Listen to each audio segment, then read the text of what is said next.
Gracias, muy buen día, buenos días a todas y cada una de ustedes. Quiero agradecer en primer lugar la anfitrionía, por supuesto, del Estado de Puebla. Es un ejercicio muy importante el que se realiza el día de hoy en una conjunción, en una suma de esfuerzos, por supuesto, del Gobierno de Puebla, del Senado de la República y del Poder Judicial en específico de este estado. Agradecer, por supuesto, la oportunidad también a la Comisión de Justicia con nuestro presidente Espino, a la senadora Nadia Navarro también por la coordinación y todas las facilidades que se han dado para la realización. Saludar a nuestros amigos y amigas del canal de Congreso y, por supuesto, a todas las abogadas, abogados, a los especialistas, a los integrantes del Poder Judicial del Estado, a los integrantes del Poder Judicial Federal que hoy nos acompañan, a estudiantes, a interesados en este tema que se ha planteado y que está despertando un gran interés por por el reto que implica, que es llegar a un Código Nacional de Procedimientos Civiles y Familiares. Bueno, la discusión está ahí, el planteamiento tiene ya una salida. Obviamente conocemos todos los antecedentes que esto ha dado, desde el propio decreto de 2017 hasta esa declaratoria de un juicio de amparo que obliga a que se legisle ya ante una omisión legislativa, hay que señalarlo como es, y por supuesto este amparo que fue promovido por la Barra Mexicana Colegio de Abogados, en donde la Suprema Corte en revisión resolvió precisamente conceptos muy importantes, desde la legitimación de las partes promoventes hasta conceptos importantes en el acceso a la justicia, que seguramente de eso se estará hablando. En esta primera mesa, en la mesa que nos corresponde, que tengo yo el honor de moderar, está acompañándonos el magistrado presidente del Tribunal Superior de Justicia y del Consejo de la Judicatura del Poder Judicial del Estado de Puebla, y por supuesto la presidenta de la primera sala en materia civil del Poder Judicial del Estado de Puebla. Hoy estaremos abordando dos temas muy importantes en esta mesa, uno que tiene que ver con la visión única del procedimiento familiar y el segundo tema que abordará la flexibilidad del proceso familiar. Para iniciar la mesa vamos a dar una breve semblanza de lo que es el currículum del magistrado presidente, y para ello voy simplemente, como lo he dicho, a dar algunas notas. Él es abogado, notario, actuario, egresado de la Benemérita Universidad Autónoma de Puebla, maestro en Derecho Corporativo Internacional, egresado de la Libre de Derecho de Puebla y doctorante en Administración Pública por el Instituto de Administración Pública del Estado de Puebla. Ha sido abogado postulante por más de 15 años también en su vida profesional, catedrático de la Escuela Libre de Derecho, conferencista en diversas universidades públicas y privadas, miembro de la Barra Mexicana Colegio de Abogados, subcomisionado jurídico de la Comisión de Arbitraje Médico del Estado de Puebla, y en el servicio público también, en la parte del Poder Ejecutivo, ha estado en el ámbito municipal como síndico del Ayuntamiento de Puebla. También ha sido ombudsman y en su currículum está también el ser integrante de la Comisión Nacional de Tribunales Superiores de Justicia de los Estados Unidos Mexicanos, de la CONATRIP. 2017 fue designado magistrado propietario del Tribunal Superior de Justicia. Es magistrado presidente, como ya lo he dicho, del Tribunal Superior del Estado y del Consejo de la Judicatura, y dentro del Tribunal Superior de Puebla ha implementado un novedoso modelo de oralidad en materia familiar para agilizar los procesos de carácter familiar como un tema prioritario de guarda y custodia, alimentos, divorcio, incausado. Lo que ha logrado, y nos daba cuenta de ello, nos lo estaba platicando ahora, ha logrado dar celeridad al acceso a la justicia. Magistrado, sin más, queda usted en el uso de la palabra. Muchas gracias, senador. Pues nuevamente un saludo respetuoso a todas y todos. Saludo a mi compañera magistrada. Y pues primero resaltar que la importancia de este esfuerzo que hace la Comisión de Justicia, la senadora Navarro, tiene para nosotros un espacio de oportunidad único. Queremos, y hablo por mis compañeras magistradas, magistrados, juezas y jueces aquí presentes del Poder Judicial del Estado de Puebla, incidir en su reflexión sobre lo que es la materia familiar. Reconozco también el esfuerzo de la iniciativa presentada en el Senado por el senador Monreal, el senador entonces, ahora gobernador Julio Menchaca, en donde efectivamente se recolectó la opinión del interior de la República, incluso a través de la propia CONATRIP. Pero quiero destacar una parte.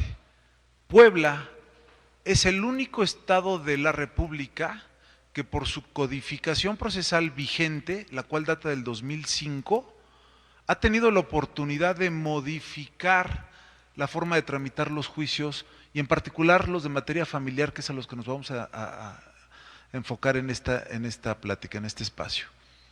Y lo destaco así porque sí, al interior de la República los demás estados tienen limitaciones por la época de sus codificaciones.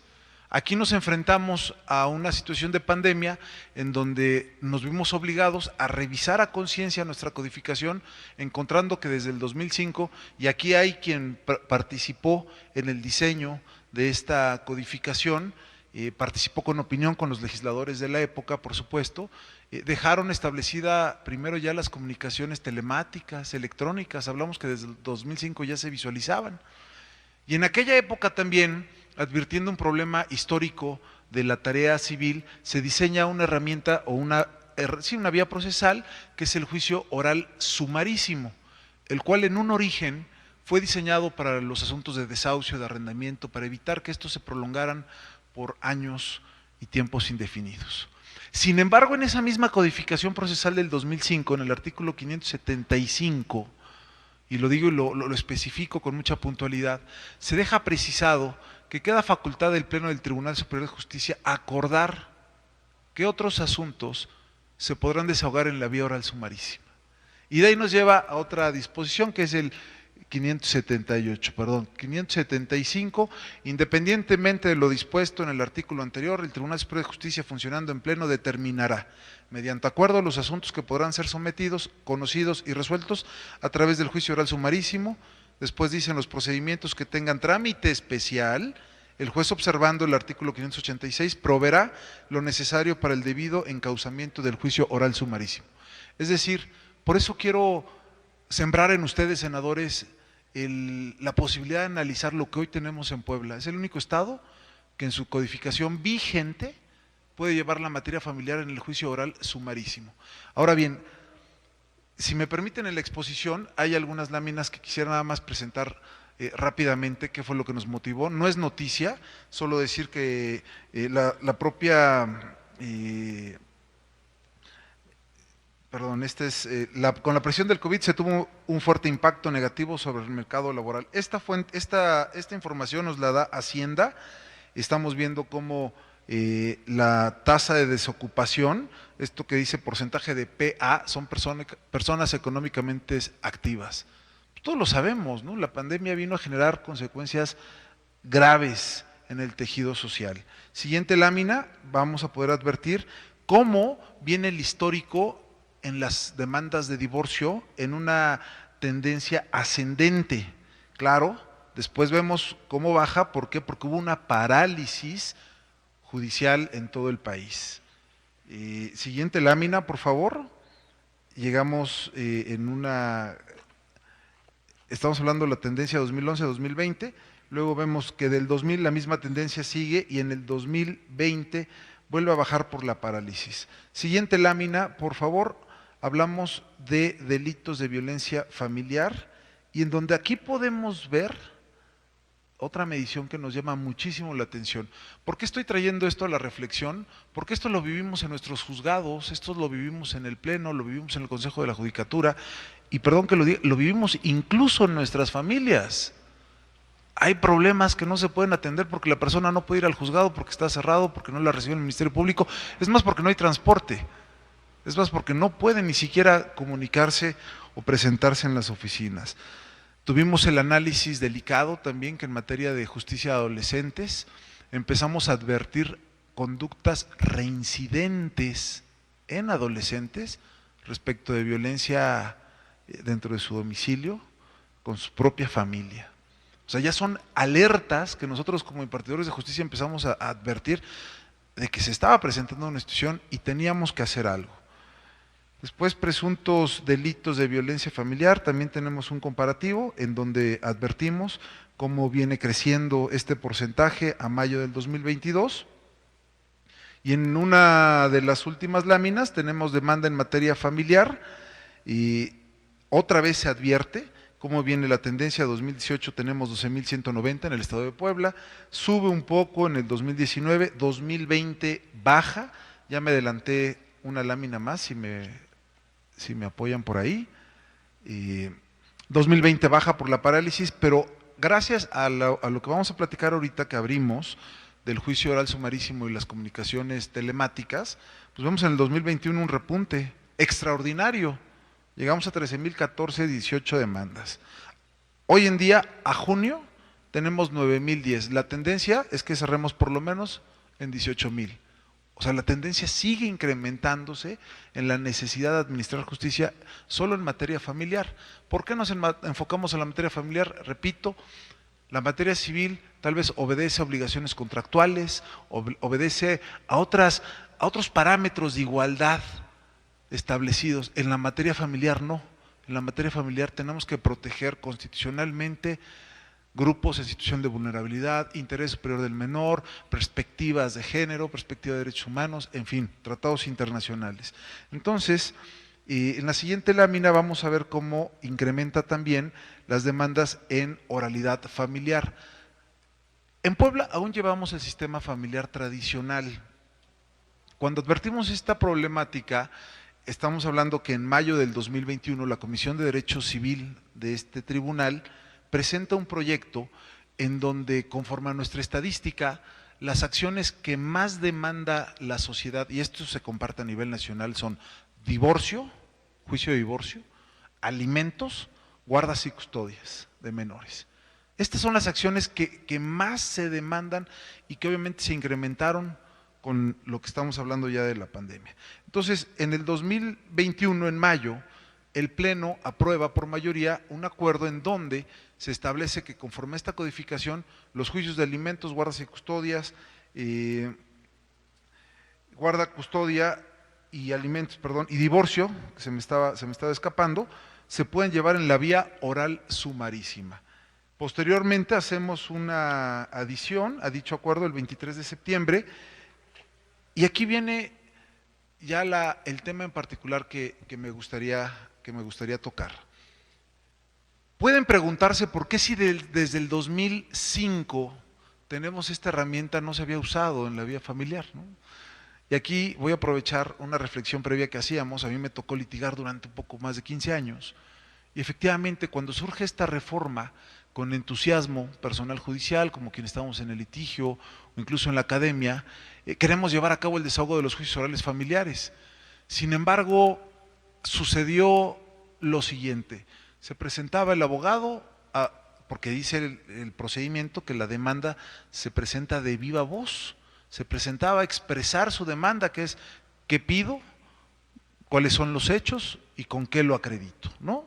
¿Qué pido? ¿Cuáles son los hechos? ¿Con qué lo acredito?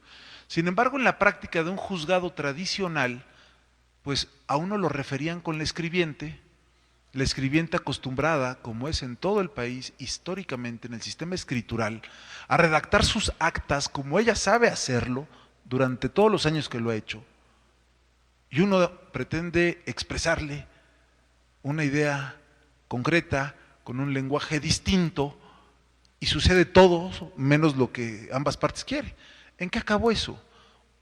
tráiganme ustedes su demanda en una OSB, vamos a decir que compareció, la presentamos y se desahoga.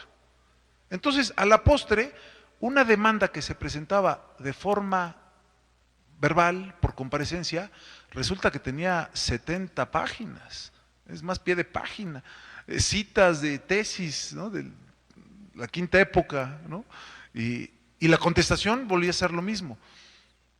Yo fui incluso un tanto crítico ante esta propuesta porque viví que el juicio oral sumarísimo en su momento, aunque tenía una buena intención el legislador, no se podía materializar, lo viví. ¿Cuál fue el mecanismo que se encontró en el Pleno y que, reitero, en el Estado de Puebla incluso el gobernador ha tenido esa visión de apoyarnos? Es que un juez que lleva proceso escritural en su juzgado no puede, con su mismo personal, llevar audiencias plenamente orales, en donde él tiene que estar presente por el principio de inmediación y no derivarla en un secretario o en un funcionario. Un juzgado que lleva proceso escritural, imposible que desahogue de manera natural un proceso oral. Tiene que crearse un juzgado estrictamente especializado en oralidad, que no lleve escritural. Solo así pudimos darle materialidad al juicio oral sumarísimo en materia familiar. Entonces, ¿qué tenemos hoy en Puebla? Que una persona que viene a divorciarse únicamente se presenta en nuestra oficialía, no tiene que traer una demanda, porque además, aquí viene parte de la explicación que vamos a dar. Vemos en el proyecto que hoy estamos analizando, en este Código Nacional, que la premisa que regula todo el diseño que hemos estado estudiando, pues establece que no, en los juicios orales no necesariamente se caracteriza porque el lenguaje sea hablado. Advertimos que hay una mixtura entre procedimiento escritural y procedimiento oral, cuando debemos nosotros asumir que los juicios orales tienen como presupuesto la desaparición del expediente. Eso es algo fundamental. En el juicio oral tiene que desaparecer el expediente. La consideración de que las audiencias, por ejemplo, son los únicos mecanismos en que válidamente pueden los jueces allegarse de información. En las audiencias son los únicos espacios en que existe la comunicación y la toma de decisiones judiciales, y la consideración de que el debido proceso no es un juicio perfecto, lo decía yo hace rato, en el que se cumplen ciertas reglas, sino un juicio justo. ¿De qué sirve que se exprese la acción que se va a demandar, los hechos que la puedan constituir, incluso hasta las pruebas, en un documento que, perdón que lo diga, muchas veces el justiciable en unas ocasiones ni siquiera conoce, en otras lo puede leer y en otras lo puede, lo digo con sumo respeto, lo puede incluso entender? No hay forma de que el juez perciba la realidad si no lo escucha de las partes, y de las partes, por supuesto, representadas por su abogado, abogada, o incluso de forma directa. Hace poco escuchaba yo la experiencia de unos compañeros que también van a participar, que han tenido ya la oportunidad de ser jueces de oralidad en la capital y en el interior del estado. Si no está el juez presente en la audiencia, no tiene capacidad de percibir estas costumbres machistas, estas posturas, incluso culturales de la región, que obligatoriamente nos llevan a analizar que para juzgar en igualdad, que es una premisa, debemos de partir de conocer las desigualdades. No podemos juzgar en igualdad con un rasero, ¿no? Tenemos que partir de ubicar las desigualdades para encontrar la justicia en igualdad. Entonces, la oralidad en sí no es un fin, únicamente es un método que sirve para obtener fines deseables, ¿no? Quiero mencionar que la justicia obviamente acerca a las personas cuando es en oralidad, a las más necesitadas. Estamos aquí hablando de que se requiere que se expresen las necesidades de forma directa ante el juez, pero también una herramienta fundamental. El derecho familiar tiene la flexibilidad, le da al juzgador o juzgadora, a la persona juzgadora, la facultad de ir más allá de la petición, de subsanar la deficiencia de la queja, de incluso solicitar pruebas que no hayan ofrecido las partes. Ese es el derecho familiar. Por eso no hablamos de la parte civil. Quisiéramos plantear que se vea la justicia familiar con una visión única, que nos permita a las personas juzgadoras tener herramientas para llegar al conocimiento de la verdad real. Quiero poner un ejemplo breve, no seré muy largo en esta exposición. Ya tuvimos la experiencia en el 2008 de la justicia penal y la seguimos padeciendo. ¿Por qué lo digo así? La justicia penal evidentemente en ese Código Nacional establece grandes principios de inmediación, incluso restricciones para lectura en la audiencia.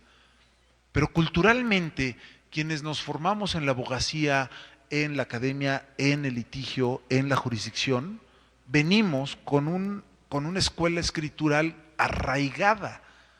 Hoy en día, a más de 10 años de aquella reforma, seguimos viendo audiencias en donde predomina, si no la presentación de escritos, porque ahí sí tiene que expresarse, la lectura de los mismos. No vamos lejos.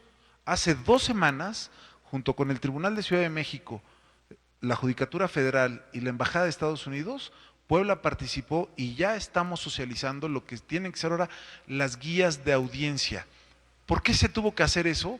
Porque audiencias que pueden desahogarse en 30 minutos, a veces duran 4 horas o 6 horas, dependiendo el estilo de las partes, la complejidad. ¿Y qué es lo más importante? Que el juez no se puede enfocar a lo que tiene que juzgar. Tiene que estar reorientando el procedimiento. El Código Nacional de Procedimientos Penales establece claramente cuáles son las etapas y para qué son esas etapas.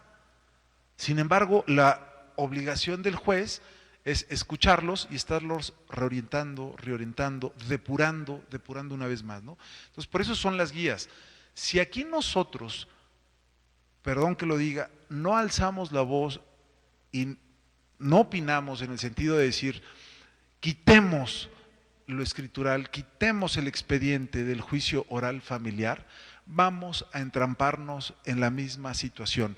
Les puedo augurar que vamos a encontrarnos con demandas de 100 hojas, con contestación del mismo tamaño, paréntesis en particular. Hay estados en donde la ley del arancel o de los honorarios particulares incluso permite que se cobre por la complejidad de los escritos. ¿De qué nos sirve tener escritos complejos que no enfoquen al juzgador a conocer la verdad? Entonces, la oralidad no es un fin en sí misma, es un método que sirve para obtener los fines deseables, acercar la justicia a las personas, particularmente, repito, a las más necesitadas y que se encuentran en situación de vulnerabilidad. Lograr que lo relevante de la función judicial, lejos de fabricar expedientes, sea tomar decisiones rápidas, con información de calidad, o simplificar la tutela judicial alejándose de formalismos y conceptos formalistas que impiden se logre de modo efectivo. Perdón. Dejamos nosotros aquí, senadores, una propuesta de articulado que queremos, por supuesto, respetuosamente poner a su consideración, en donde voy a tomar agua, en donde se puede materializar un poco esta idea que plasmamos.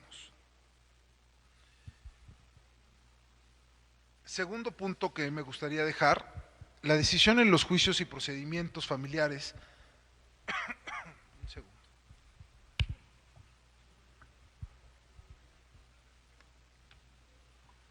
Nosotros estamos proponiendo, que se deje la sobreregularización de procedimientos paraprocesales, de procedimientos contenciosos, que se deje de subclasificar en ordinarios, especiales, sumarios, privilegiados, sumarísimos, cautelares, etc. Que sea solo un procedimiento oral. ¿Para qué? Para que sea a través del sistema de audiencias que el juez dirige el procedimiento. ¿Por qué dejarle a las partes, y hablo de las personas más vulnerables, la carga de escoger si esto tiene que ser una vía paraprocesal, si tiene que ser, por ejemplo, una jurisdicción voluntaria? Dejémosla que llegue al juzgador directamente y que sea el juzgador quien en un sistema de audiencias sea quien pueda establecer los procedimientos a llevar. Claramente lo dice el Código Nacional que ustedes han presentado y que es una iniciativa muy valiosa. Incluso habrá que certificar a las personas juzgadoras, ¿no? Claro, el juez de oralidad familiar o la jueza es un experto en la materia. Tenemos que dejarle esa carga al juzgador, no a las partes. Entonces, simplificar la sobreregulación procesal y que sea solo un procedimiento. Voy a acelerarme un poco porque esto de la tos ya me está ganando. Tercer punto. Y según la consideración del debido proceso, deben fijarse los principios que deben protegerse durante el trámite, es decir, la protección al más débil, la perspectiva de género, la perspectiva de derechos humanos, el interés superior de la niñez. La observancia de estos principios debe dar validez a las decisiones y no la simple satisfacción de normas procesales. Debe expresarse, y aquí viene el punto también muy trascendente, porque lo hemos vivido, vaya, afirmo que no hay quien pueda decir lo contrario. Debe expresarse, definirse que un mismo juez debe juzgar de modo integral los asuntos de una sola familia. Por ello es necesario poner reglas sobre la conexidad más amplias que en los procedimientos civiles incluso, y que permitan muy fácilmente la finalidad deseada, que uno y el mismo juez resuelva los problemas de la misma familia. ¿Cuántas veces no nos hemos encontrado con procedimientos que incluso estratégicamente se promueven en diversos distritos judiciales, diversos juzgados, y que nos llevan a tener resoluciones contradictorias para ejercer el derecho del interés superior de los menores? Entonces, este tipo de situaciones, ¿qué nos facilitaría? Que un mismo juez conozca del juicio de alimentos, del juicio de divorcios, de los conflictos de guardia y custodia de la misma familia, incluso no importando la competencia por territorio. Que se tenga esa facilidad, esa flexibilidad, únicamente sí tener las reglas más amplias de conexidad. Aquí en esta propuesta que les vamos a dejar viene una, repito, respetuosa propuesta de artículos que son para ponerlos a su consideración, y por supuesto si requieren alguna explicación adicional o algún apoyo adicional, estaremos muy atentos a participar en ello. Finalmente, la simplificación de la gestión impone suprimir todos los recursos intermedios para permitir únicamente la apelación contra la decisión que termina la instancia, es decir, que sea una sentencia, el acuerdo que rehace la demanda o la petición inicial, etcétera. Debe prevenirse que la formulación de la solicitud inicial o de la demanda solo requieran la precisión de qué es lo que se pide, los hechos en que se funda la petición y en su caso, pues por supuesto la determinación del nombre, domicilio de persona que deba ser llamada como interesado o como demandado y el ofrecimiento de las fuentes de prueba. Que el juez al ordenar la recepción de cualquier fuente de prueba que considere necesaria pueda decidir con información de calidad. Formalmente, las resoluciones únicamente requieren encontrarse fundadas y motivadas. Ya me estoy yendo a la parte final del procedimiento. Si estamos proponiendo que la demanda, la contestación, sea en la forma oral, directa, lo perciba el juez, incluso la conciliación, los medios alternativos, no los lleven facilitadores en materia familiar, perdón, es el juez quien tiene el conocimiento directo de la causa. Y aparte agrego algo más, es el juez quien ante el justiciable o los justiciables tiene una calidad de autoridad que puede orientarlos y que incluso lo hemos vivido en la práctica, por lo menos en la zona del Distrito Judicial de Puebla, es decir, la capital, en un 80% o un poco más, me han dicho los jueces de oralidad, en los procedimientos de divorcio, incluso de alimentos, se han llegado a acuerdos conciliatorios en una o dos audiencias de conciliación, pero ante el juez. No conciliación ante un secretario, no conciliación ante un facilitador, conciliación ante el juez. Que el juez concilia a las partes, le genera a las propias partes una percepción distinta y nos ha dado mucho éxito. ¿Puede haber otros factores también? Cierto. ¿Como cuáles? Incluso que a las partes les conviene más arreglarse de forma rápida a llevar un juicio procedimentalmente complejo por 3 o 5 años. Entonces, hablábamos de la parte final, las resoluciones únicamente requieren encontrarse fundadas y motivadas. No se requiere que para las sentencias se observen formalismos rígidos o que se parta de que son o deben ser silogismos. Deben emitirse en la audiencia. El documento debe consignar precisamente las razones que tuvo el juez para tomar su decisión al emitir su sentencia en audiencia y solo documentarse la sentencia en su trascendencia. Esto ya lo vivimos, por ejemplo, en los juicios orales mercantiles. Y se vale tomar experiencia de otros procedimientos. ¿De qué sirve llevar a cabo toda una audiencia, incluso la audiencia de alegato, citar para sentencia? Y ya lo vimos en el proyecto. Voy a suspender, eso es si no atiendo otras audiencias o si no me doy hasta 10 días para citar a las partes y darles la resolución. Y ellos me pueden pedir aclaración, así está el proyecto. Acá que estamos sugiriendo que se tome ese buen ejercicio de la parte oral mercantil en donde el juez, siendo quien escuchó, tuvo la comunicación procesal, advirtió, valoró las pruebas, incluso escuchó los alegatos de forma directa, emita el fallo en la audiencia y lo documente posteriormente. ¿Qué sucede ahí? Las partes salen con la percepción de haber recibido justicia en la audiencia. Tenemos que trabajar también para legitimar el sistema de justicia. Entonces, ese mecanismo de emitir el fallo en audiencia y documentarlo posteriormente genera un impacto distinto y sobre todo hace que de forma eficaz el juzgador, atendiendo a los principios de valoración de la prueba, por supuesto, de experiencia, de sano juicio, de sana crítica, emita un fallo, sí fundado y motivado, pero lo documente posteriormente. Entonces, con esto prácticamente estaríamos, por parte de un servidor, dejando la participación. Se sugiere la desaparición del expediente y se cambie por la creación de una carpeta judicial en donde únicamente se agreguen los documentos, los elementos probatorios o las constancias que las partes presenten, que se haga por parte del secretario que auxilia al juez oral únicamente un abstracto de lo que sucedió en la audiencia, pero que la audiencia, el valor completo, sea lo que se videograba en ese procedimiento. No transcribir las audiencias. ¿Para qué queremos una transcripción? Para eso pues, volvamos al expediente.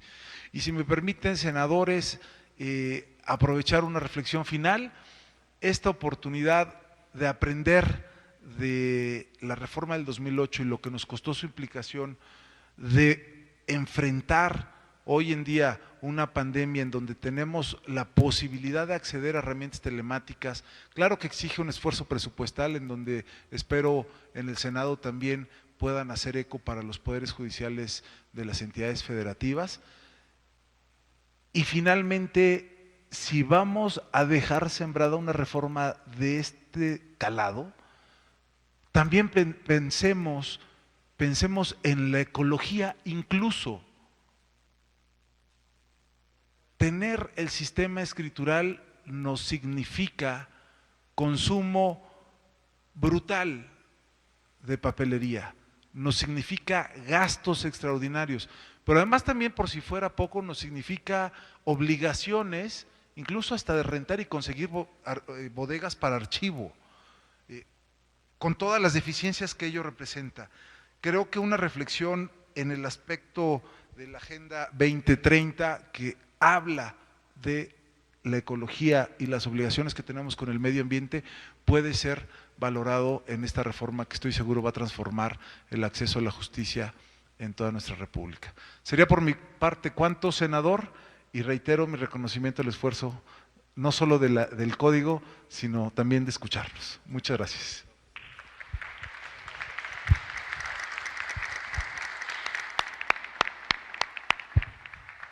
Muchas gracias, magistrado presidente Héctor Sánchez Sánchez. Sin duda, las reflexiones que ha usted expuesto son de sumo interés. Yo veía la expresión de mi compañero, de Damián Cepeda, a varias de las afirmaciones en el sentido pues de que deberán ser analizadas de el propio presidente Espino, con quien ya hemos platicado y con la reflexión que nos ha expuesto de eliminar el expediente. Esta idea de que se deben de trabajar por separado el código en la materia civil y la especialización de la materia familiar por todas las razones que aquí ha dejado expuestas. La diferencia en la materia que se juzga. Me parece que atender desde luego a lo que ya planteaba el decreto en la propia reforma, el artículo 16 y el 17, cuando en la parte conducente dicen los juicios y procedimientos, en el artículo 16, seguidos en forma de juicio en los que se establezca como regla la oralidad, bastará con que quede constancia de ellos en cualquier medio que dé certeza de su contenido y del cumplimiento de lo previsto en este párrafo, respalda totalmente lo que usted ha expuesto aquí de poder simplificar y de poder realizar un procedimiento ágil. Y el propio 17, cuando marca en el párrafo reformado, siempre que no se afecte la igualdad entre las partes, el debido proceso u otros derechos en los juicios procedimentales seguidos en forma de juicio, las autoridades deberán privilegiar la solución del conflicto sobre los formalismos procedimentales. Y eso en la materia familiar pues tiene una relevancia fundamental también para poder llegar a un derrotero satisfactorio. Retomo lo que dice usted en materia penal y comparto totalmente lo que está sucediendo en materia penal, audiencias de 24 horas en donde los ministerios públicos lo único que hacen es estar leyendo horas y horas, o lo que he venido reiterando que ahora, desde mi punto de vista, y me hago cargo de mis palabras, estamos teniendo arraigos judiciales, cuanto antes se criticaba tanto el arraigo que formulaba el Ministerio Público, ahora se envía a prisión preventiva a las personas y se da 6 meses para que el Ministerio Público investigue en una etapa complementaria que no es otra cosa que investigaciones que no están completas y simplemente con un dato de prueba de menor peso se lleva a prisión a las personas, que era contrario precisamente a lo que se estaba buscando con este código. No nos podemos permitir que suceda esto en este ejercicio, en esta tarea. Por supuesto que pues era muy ambicioso lo que se decía que en 180 días se tuviera un ejercicio como este. Creo que nos va a llevar más tiempo, pero vale la pena tomar el tiempo necesario para que quede bien. Señor magistrado presidente, agradecemos muchísimo, por supuesto, todas las aportaciones que usted nos ha dado el día de hoy. Tomamos nota en la Comisión de Justicia del Senado de la República. Muchísimas gracias. Pasamos ahora a la segunda mesa, si ustedes me lo permiten, en donde contaremos con la magistrada María de los Ángeles Camacho Machorro. Ella es abogada, notaria y actuaria, maestrante en Derecho Civil y Mercantil, egresada de la Benemérita Universidad Autónoma de Puebla, integrante de la Comisión para representar al Honorable Tribunal Superior de Justicia del Estado ante el Comité de Adopciones del Sistema Estatal de Desarrollo Integral de la Familia, integrante de la Comisión de Derechos Humanos y de la Comisión de Derecho Privado del Tribunal Superior de Justicia de Puebla, y dentro de su experiencia laboral en el Tribunal Superior de Justicia del Estado de Puebla, ha fungido como juez primera en materia civil, proyectista de sala en materia civil, proyectista en la quinta, en la tercera, en la Secretaría de Acuerdos, es decir, una extensa carrera en materia judicial que avala, pues, por supuesto, todo el conocimiento y el expertise en la materia. Así que, distinguida magistrada, queda usted en uso de la voz. Buenas tardes a todos y a todas. Me gustaría comentar lo siguiente. Todos nosotros conformamos una familia. No creo que haya aquí alguien que no tenga una familia, no importa el tipo, lo que importa es la conformación de la familia. En esa situación, en ese devenir del tiempo, la familia es lo más importante a lo cual nos debemos y lo que debemos de proteger. En la materia civil hay una forma de juzgar y esa forma es dispositiva. En esa forma dispositiva solamente las partes plantean el problema a debatir. Solamente las partes ofrecen el material probatorio y esa va a ser la base de la sentencia. La materia familiar se trabaja de una forma completamente diferente. En la materia familiar trabajamos bajo un principio publicista. En este principio, efectivamente, se inicia con una parte dispositiva. ¿Cuál es esta parte dispositiva? El artículo 17 de la Constitución Política de los Estados Unidos Mexicanos prevé el derecho subjetivo público de acción, lo cual implica que poner en movimiento el aparato jurisdiccional obedece a la petición de una de las partes en conflicto. Así se inicia de una forma dispositiva, empero de forma posterior el juez no solamente es un observador de lo que sucede o acontece en juicio, el juez se activa. ¿Se activa para qué? Para continuar oficiosamente. Por lo mismo, el tema a probar no solamente lo ponen las partes.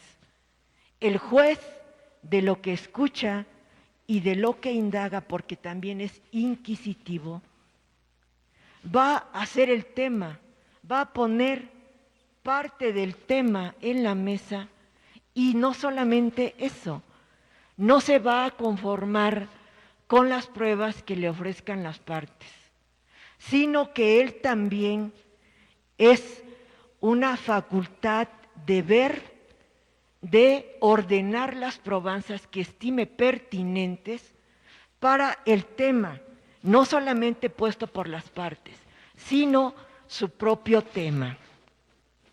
¿Por qué digo esto? La familia monoparental, homoparental, reconstituida, la familia moderna, las uniones de convivencia, normalmente, aun cuando ya no es un fin, hay niñas, niños o adolescentes.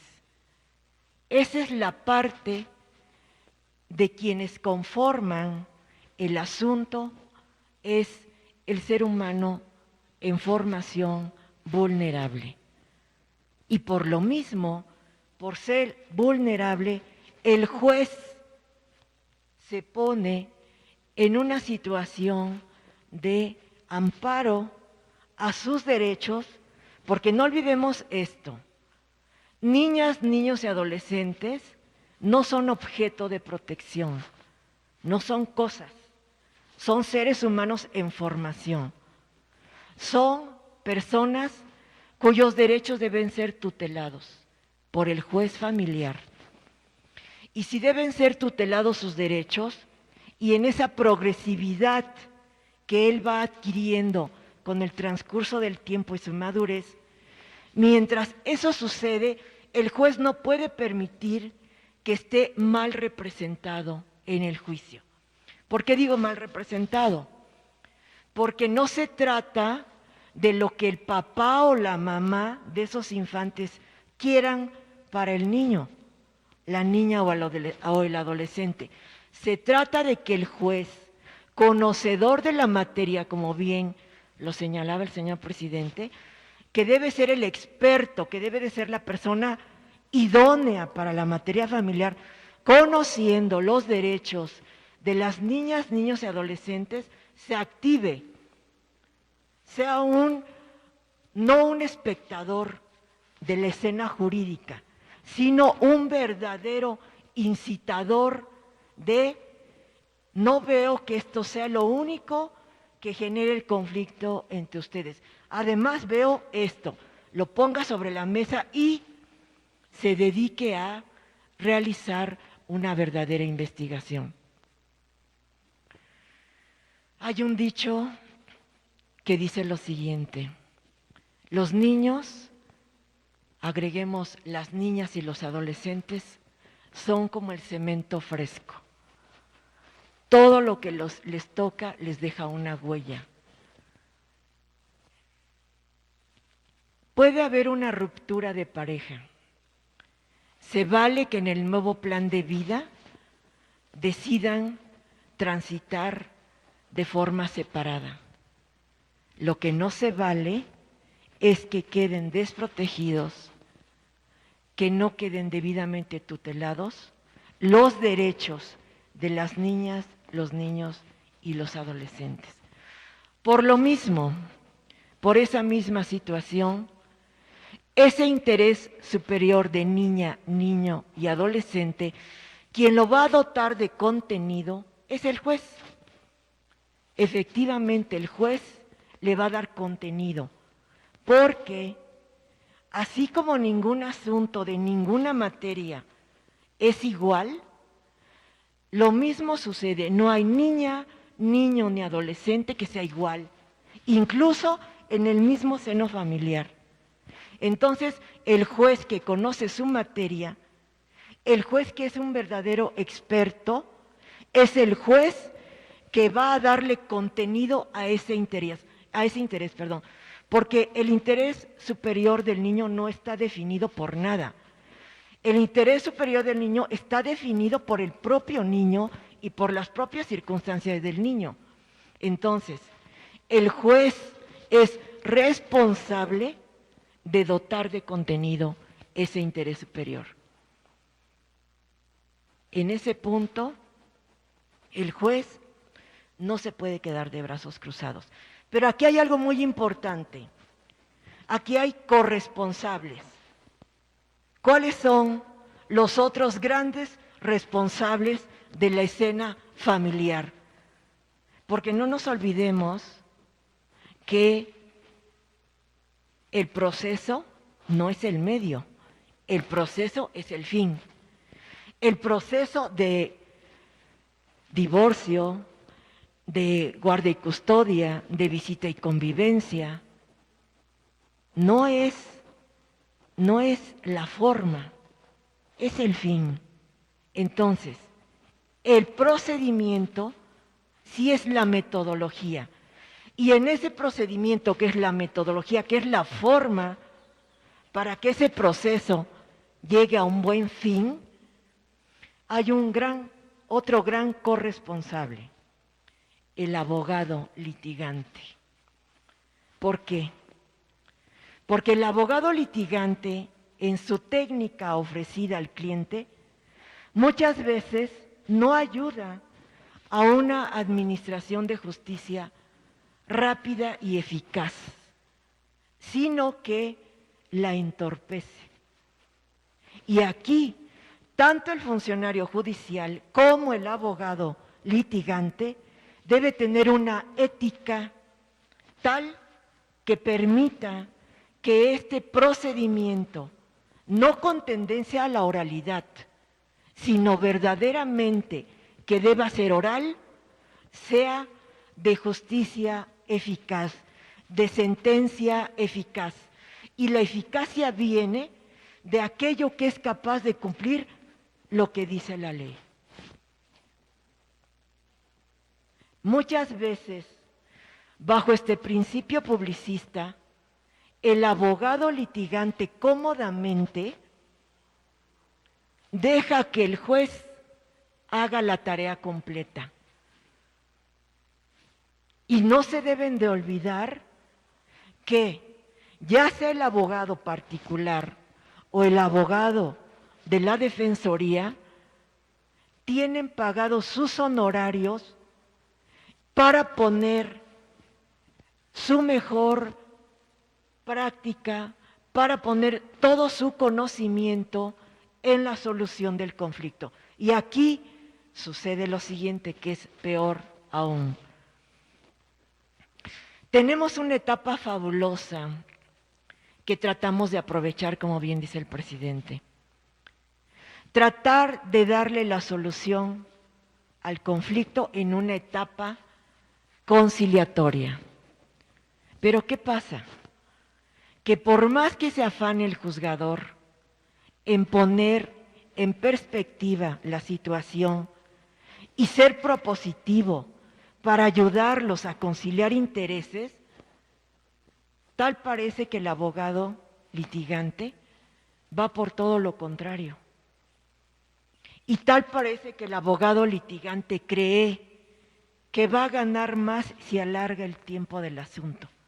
Y no es real, porque ese dinero que pueden ganar en 5 años lo pueden ganar en una sola audiencia. Pero ¿de qué se trata? De la ética de tipo profesional. El juez tiene que ser empático, pero también el abogado debe ser empático. ¿Empático con qué? Con la problemática de su cliente. Cuando se pone en movimiento el aparato jurisdiccional es porque a nivel particular no lograron conciliar sus intereses. Pero llegando al juzgado, teniendo de frente al juez, conociendo el rostro del juez, no su nombre, sino su rostro, escuchándolo cómo habla, cómo dirige la charla entre los protagonistas del asunto, claro que lo puede animar a llegar a una solución. Y con esto todos salimos ganando. Primero la familia, porque puede ya no haber el grupo familiar como estaba constituido, puede haber una ruptura de pareja, pero no una ruptura de familia. Y en ese punto gana la familia forma parte de esta gran sociedad, gana la sociedad, se pacifica la sociedad, porque todos llegamos a nuestra fuente de empleo, de trabajo, tranquilos, porque la casa está en paz. Gana la sociedad, gana la familia, los funcionarios judiciales se liberan de tremendas, enormes y exhaustivas cargas de trabajo y el abogado litigante con sus honorarios en la bolsa y con la tranquilidad de la conciencia se va. Y es un asunto menos. Entonces, la justicia, para que sea una verdadera justicia, debe de estar llevada de la mano por todos los actores. Una justicia allanada es una justicia que no tiene obstáculo. Y desafortunadamente el ser humano es el que pone el primer obstáculo. Y eso es parte de un cambio de cultura. Otra cosa muy importante, es real que hay asuntos que se deben de conocer por un solo juez, aun cuando las pretensiones sean diversas. ¿Por qué? No hay que generar y diversificar muchas situaciones procesales. Hay que tener una donde se conozca todo lo que se va a generar por una sola causa. Hay un antecedente, ¿cuál es? Que ya no hay matrimonio, que ya no hay unión, que se acabó la armonía. Ese es el antecedente. Hay consecuentes. ¿Cuáles son los consecuentes? Que hay niños, que hay niñas, que hay adolescentes, que no, si está la ruptura de pareja, tienen que vivir con alguno, tienen que convivir con el otro, y eso es algo que conocen los señores jueces, porque son jueces especializados, porque son jueces comprometidos. Pero no es bueno, no es una ética buena el que promuevan en diferentes juzgados, dividiendo la causa, separándola y poniendo en una situación en la que se pueda generar resoluciones contradictorias. Entonces, es obligación del juez indagar en los hechos que le están narrando las partes de forma oral, no una lectura del asunto, no una lectura de la postura, no una lectura de en lo que baso mi acción y en lo que baso mis excepciones, no, en verbalizar, oralizar qué quiero y que el juez, sabiendo que es natural que ante una ruptura van a haber diferentes consecuencias y sabiendo que por la narrativa de los hechos hay hijos, que el juez ordene de forma oficiosa la conexidad, sin esperar a que se lo pidan. Pero también, en una buena ética del profesional, debe de dirigirlo todo a un solo juzgador. No se vale, volvemos al punto, que por ganar se pierde el tiempo. De mi parte es cuanto. Gracias.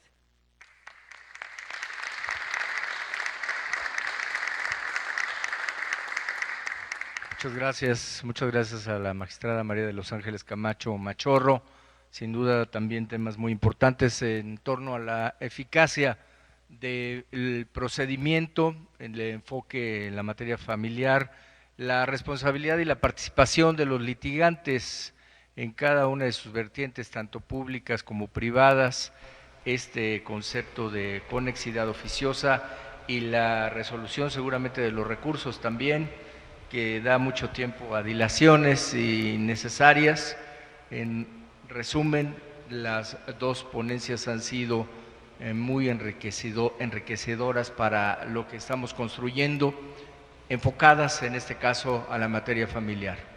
Las mesas subsecuentes advierto que tienen también un perfil hacia la materia familiar y la última hablará de procedimientos especiales también, que hay un énfasis ahí también de cuidado, incluso destacado por la propia Suprema Corte de Justicia en algunas de las últimas participaciones que hemos tenido en el debate de este posible código, que ahora pues ya quizá estaríamos hablando no de uno, sino de dos, por la especialización que aquí ha quedado de manifiesto en la materia familiar, de no tener solamente ese enfoque único, dado todo lo que se ha expresado y lo que se ha explicado, tanto por el magistrado presidente como por la magistrada. Y siempre es muy importante atender a quienes están en el día a día en la práctica de estas tareas. Para el Senado de la República, sin duda,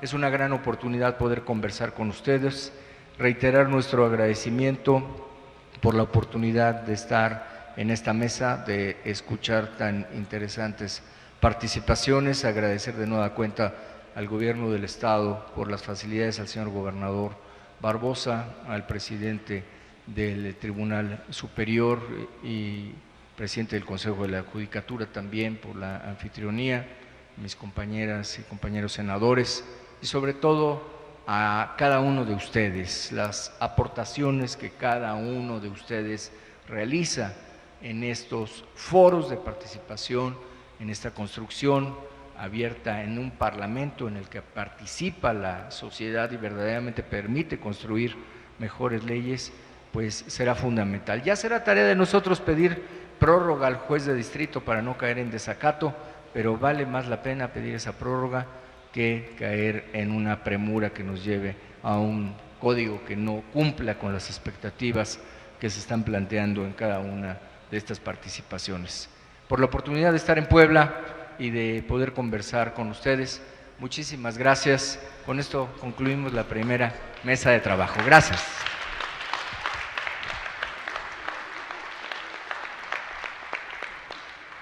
Agradecemos al senador Miguel Ángel Mancera Espinosa, coordinador parlamentario del PRD en el Senado de la República e integrante de la Comisión Ordinaria de Justicia, también a la magistrada María de los Ángeles